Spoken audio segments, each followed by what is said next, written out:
बहुत बहुत धन्यवाद आपका। 2-3 तालियां बजा दीजिए, बस ज्यादा भूल जाते हैं। देखिए, दादा ने कहा कि मैं सौरभ जायसवाल को आमंत्रित कर रहा हूँ। मैं बात यहीं से शुरू करता हूँ। सब चाइना के पास एक वाल है, वो अंतरिक्ष से दिखाई देती है, उसको इस बात का बहुत घमंड है। अमित भैया, मैं आपको बताऊं, हिंदुस्तान के पास वाल ही वाल है। हिंदुस्तान ने कभी घमंड नहीं किया। जायसवाल, अग्रवाल, बरनवाल, मोदनवाल, कोई हंसने की बात नहीं, सबका बाप केजरीवाल। कभी हम लोगों ने घमंड किया? हम लोग कभी घमंड करते ही नहीं। तो हम जानते हैं, देखिए आप तो प्रबुद्ध लोग हैं, ये सब लोग आएंगे पूरी कविता सुनाएंगे। हम आधी सुनाएंगे, हमको पूरा विश्वास है आप आधी समझ जाएंगे। मैं आपको यकीन से बता रहा हूँ, मैं जितनी भी बातें करूंगा बिल्कुल टेक्निकल करूंगा। मैं बिल्कुल ये कृपा संगम जी की तरह कोई इधर उधर की बात नहीं करूंगा कि आपके दिल को चोट पहुंचे। मैं आपको यकीन से बताऊं कि मैं शादी से पहले कुंवारा था। ये बड़ी टेक्निकल बात है, इसको कभी कभी लोग 2-4 महीने के बाद समझ पाते हैं। आप तुरंत समझ गया, मैं आपको प्रणाम करता हूँ। सर, मैं शादी से पहले कुंवारा था, तब मैं श्रृंगार रस की कविताएं लिखता था।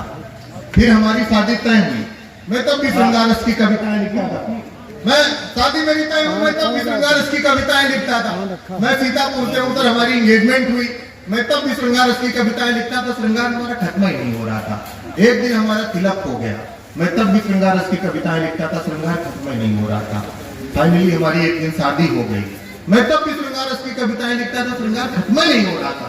एक दिन हमारी श्रीमती जी हमारे सामने मुंह धो के खड़ी हो गई।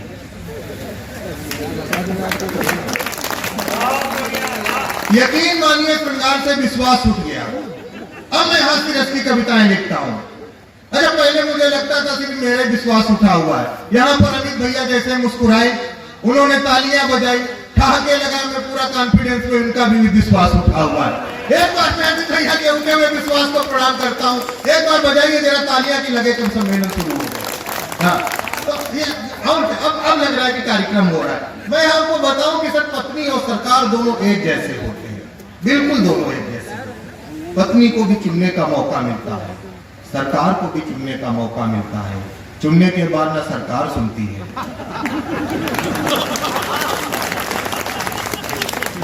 पत्नी के बारे में हम कुछ नहीं कहेंगे, आप लोग वीडियो रिकॉर्ड कर रहे हो, हमें दिक्कत हो सकती है। आप लोग सर कभी कभी गलत जगह पे हंस देते हो। हर बार मलिका का मतलब मलिका शेरावत नहीं होता है। कभी कभी मल्लिकार्जुन खड़गे होता है। खड़गे भी काफी अच्छे टाइप की लगती है, हालांकि जो आप समझ रहे हो वैसे ही है। तो मजे की बात यह है, ठाकों की बात यह है कि 5 साल के बाद आप सरकार बदल सकते हैं। दूसरे में ये कोई ऑप्शन नहीं है। तो हिंदुस्तान के आदमी की किस्मत बहुत गड़बड़ है, न पत्नी बदल पा रहा है, न पिछले 15 साल से सरकार बदल पा रहा है। कुछ बदला ही नहीं जा रहा है। तब मैं कहना चाहता हूँ, मैं काफी पढ़ा लिखा टाइप का व्यक्ति हूँ। हमसे लोगों ने कहा कि पत्नी और साली के बीच में तुलनात्मक अध्ययन करो, तो मैं आपको तुलनात्मक अध्ययन सुना रहा हूँ।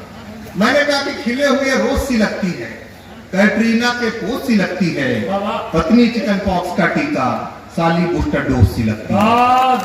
मैंने कहा पत्नी चिकन पॉक्स का टीका, साली बूस्टर डोज सी लगती है। अच्छा तो हमारे मित्र शुक्ला जी, अभी आप शुक्ला जी का जिक्र भी कर रहे थे। अगर यहाँ पे कोई शुक्ला बैठा है तो उसका इस बात से पूरा लेना देना।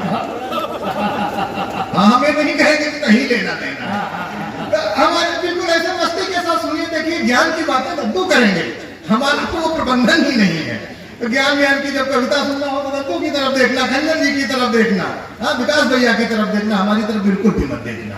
और देखना हो तो आप संगम जी की तरफ देखना।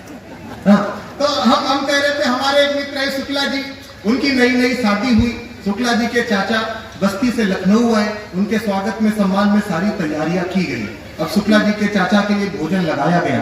भोजन करने के बाद शुक्ला जी के चाचा ने शुक्ला जी को बुलाया, कहा बेटा सब तो सही है। अब शुक्ला जी का जवाब, अगर आपका जवाब हो तो इसे ठाकों में तब्दील करिएगा। शुक्ला जी के चाचा ने शुक्ला जी को बुलाया, कहा बेटा सब तो सही है, लेकिन बहू ने दाल पतली बनाई है। अगर शुक्ला जी का जवाब आपका जवाब हो तो तालियों का संकरात करिएगा। शुक्ला जी ने कहा चाचा, जो स्त्री पुरुष की हालत पतली कर सकती है, क्या बात है। उसके लिए दाल कौन बड़ी बात है। अच्छा शुक्ला जी की दाल पतली थी, कालू खेड़ा की दाल में सिर्फ पानी पानी है। मैं आपकी पानी वाली दाल को प्रणाम करके धीरे धीरे अपनी यात्रा का गियर चेंज कर रहा हूँ। तो हमने आपको बताऊं कि आजकल एक बड़ी समस्या आई, देखो हमने उस समस्या से हाथ से निकाला। अगर बात पहुंचे तो आनंद लीजिएगा। हमने उस समस्या से हाथ से निकाला। इस वीडियो को जब मैंने इंस्टाग्राम पे डाला तो काफी महिलाओं ने हमारा विरोध किया, उतने जितना राहुल गांधी का आजकल विरोध हुआ। तो मैंने लगाई वीडियो, तो मेरे साथ क्या हुआ मैं आपको सुनाता हूँ। मैंने कहा कि पहने रूपानी हील बाज न मिले, वाह, कि पत्नी कैसी होनी चाहिए।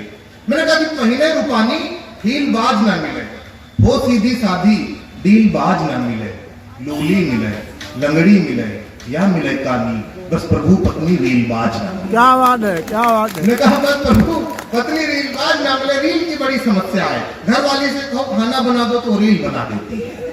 हाँ, लेकिन जब जिस मंच पे दद्दू रामकिशोर तिवारी जी संचालन कर रहे हो, आप जैसे प्रबुद्ध लोग बैठे हो और एक पावन मंच हो, तब एक बात बड़ी मैं जिम्मेदारी के साथ कहना चाहता हूँ, पत्नी परिहास का नहीं, पत्नी विश्वास का विषय।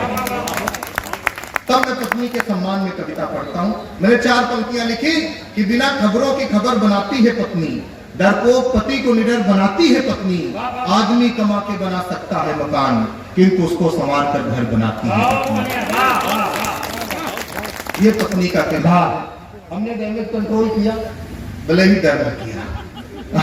तो ये होता है, देखिए कि ये जो गाने लिखने वाले लोग हैं सर, तो जितने भी हास्य के कवि हैं, जैसे अखिलेश दद्दू बैठे हैं और विकास भैया हैं, नरकंकाल दादा, जितने भी हास्य के कवि हैं सब प्रैक्टिकल बातें करते हैं।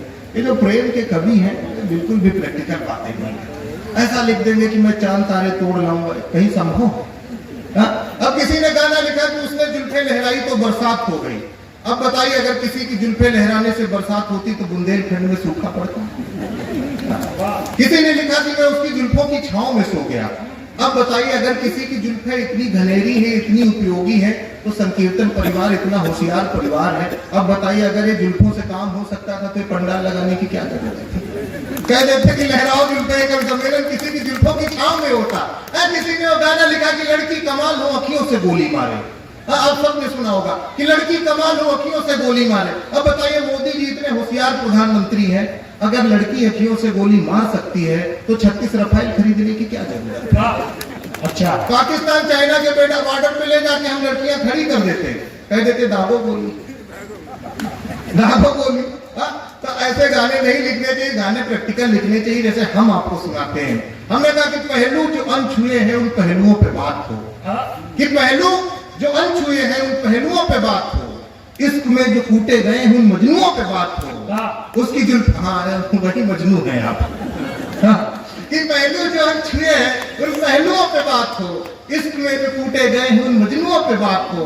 उसकी जुल्फे जुल्फे हैं घटा कतई ही नहीं, उसकी जुल्फों में जो जुए हैं उन जुओं पे बात। जुल्फों में जुए हैं, जुल्फे हटा घटा थोड़ी है। प्रैक्टिकल लिखना चाहिए। अभी हमको लखनऊ से सीतापुर जाना था, हमने जैसे ही बस पकड़ी, बस वाले ने गाना बजा दिया, सफर आखिरी है मेरी जिंदगी का। अब बताइए कैसा लगेगा? बस में बैठो कोई ये गाना बजा दे, हमने कहा ये गाना निकालो या हमें बस से उतार दो। बस वाला उत्तर प्रदेश परिवहन का था, हमको कान पकड़ नीचे उतार, हम उसको धन्यवाद देते हैं, तो हमको धक्का मार के भी नीचे उतार सकते। तो प्रैक्टिकल लिखना चाहिए। आजकल वो शादियों में सब गाना बजता है, गुपचुप गुपचुप गुपचुप गुपचुप, वो सिर्फ गाने खाली गुपचुप है, बाकी उसमें सब खुला हुआ है। वो गाना ऐसा, अभी आजकल उसको महामंडलेश्वर भी बनाया गया, वहां से भी डिजाइन ले लिया गया क्योंकि गड़बड़ है। तो गाना गुपचुप गुपचुप, गाना ऐसे कि राणा जी हमको माफ करना, गलती मारे से हो गई। अब बताइए राणा जी हमारी तरीके से बेवकूफ है, क्यों तुमको राणा जी माफ करेंगे? जब पूरी दुनिया नीचे लेटी थी तुम ऊपर क्या कर रहे? ऊपर करने क्या गई? जरूरत ही नहीं थी। वो तो उस जमाने में सीसीटीवी कैमरा नहीं था, मैं सबसे पहला तलाक राणे जी का है। नहीं, गाने प्रैक्टिकल लिखने चाहिए। हम जैसे आपको सुनाते हैं कि ड्राइवर से उसने हमको पेंटर बना दिया, हमारी प्रेमिका पैसा लेके गायब हो गई, तो हमने उसको कैसे निपटाया? हम आपको समस्याएं मॉडर्न आ रही है तो सोल्यूशन उनके मॉडर्न होने चाहिए। हम आपको उपाय बताते हैं, आप कैसे निपटा सकते हैं। कि ड्राइवर से उसने हमको पेंटर बना दिया, कि ड्राइवर से उसने हमको पेंटर बना दिया, इश्क में तबाही का सेंटर बना दिया, और 10,000 लेकर फरार थी प्रेमिका, हमने भी उसको लोन में गारंटर बना दिया। क्या बात है। अभी उसको HDFC बैंक वाले ढूंढ रहे हैं। तो बिल्कुल प्रैक्टिकल गाना सुनाना चाहिए। आजकल एक गाना वो खूब बजता है कि हमरे बालम थानेदार चलाओ जिप्सी। अब उस पे लड़कियां नाच रही हैं, भाभियां नाच रही हैं। हमने कहा हे भाभी, ये नाचने का नहीं, ये जांच का विषय है। अगर तुम्हारे बालम थानेदार हैं तो जिप्सी नहीं चलाएंगे, अगर वो जिप्सी चला रहे हैं तो वो थानेदार नहीं है। तुम थाने जाके चेक करो, देखो तुम्हारे बालम क्या है, तुम्हारे बालम ड्राइवर है। तो ये तो प्रैक्टिकल लिखना चाहिए। जैसे हम आपको सुनाते हैं कि मिस्री कहूं या सहज सा भूल रहा हूं मैं, बिल्कुल इससे प्रैक्टिकल आपने भी सुना होगा कि मिस्री कहूं या सहज सा भूल रहा हूं मैं, इश्क में उसके 21 त्रिपुल रहा हूं मैं, और एक शाम उसके साथ डिनर पे गया था, तब से गुप्ता भोजनालय में बर्तन भूल रहा हूं। तो प्रैक्टिकल सुनाना चाहिए कि आंखों का मामला जरा सा वीक है, जवानी का लेटर बुढ़ापे में लीक है, और जिन स्टाफ वाली जब से आई है पड़ोसन, बाबूजी बोले बेटा मोतियाबिंद ठीक है। एकदम प्रैक्टिकल कविताएं सुनाना चाहिए। आपको जब लगे कि टाइम हो गया तो कह देना कि सौरभ जम गए, कोई सब बेइज्जती भी नहीं होती, हम समझ भी जाएंगे कि हमको बैठ जाएगा। हम आपको बताएं, मैंने कहा कि मैं कवि सम्मेलन की दुनिया का केजरीवाल हूँ, बिल्कुल यकीन से। अभी ये सब लोग आएंगे, कहेंगे कि समय की अपनी सीमा है, अगले दर्दों तक ये कार्यक्रम पहुंचना, यही सब कह के अपनी आधा घंटा सुनाएंगे, ये कोई यहाँ माइक नहीं छोड़ेगा। ये सब कहेंगे कि समय की अपनी सीमा है, समय की अपनी सीमा है। सर मैं आपको क्लियर करना चाहता हूँ, सीमा सिर्फ सचिन की है, और सचिन मेरी तरह लखू सा है। हाँ, ये लोग अभी आएंगे, ये भी कहेंगे कि मैं मंच को प्रणाम करता हूँ, आप सब सुधी श्रोताओं को प्रणाम करता हूँ। जब भी कोई कवि यहाँ आके कहे कि मैं आपको प्रणाम करता हूँ, तो आप समझ जाना वो कविता भूल गया है। वो तब तक आपको प्रणाम करता रहेगा जब तक उसको अगली कविता याद नहीं आ जाएगी। मैं भी आपको प्रणाम करता हूँ।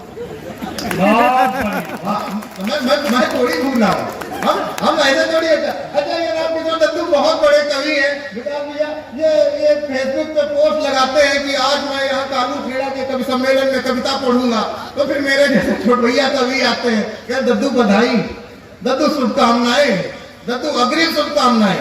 इन तीनों बातों का यही मतलब होता है। दादा आप तो खूब कवि सम्मेलन में जाते हो, हमको कहीं नहीं बुलाते हो।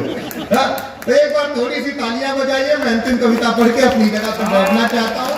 देखिए एक बात, एक मेरे को धन्यन भैया कह रहे कि जम गए, इसका मतलब हमें बैठना है।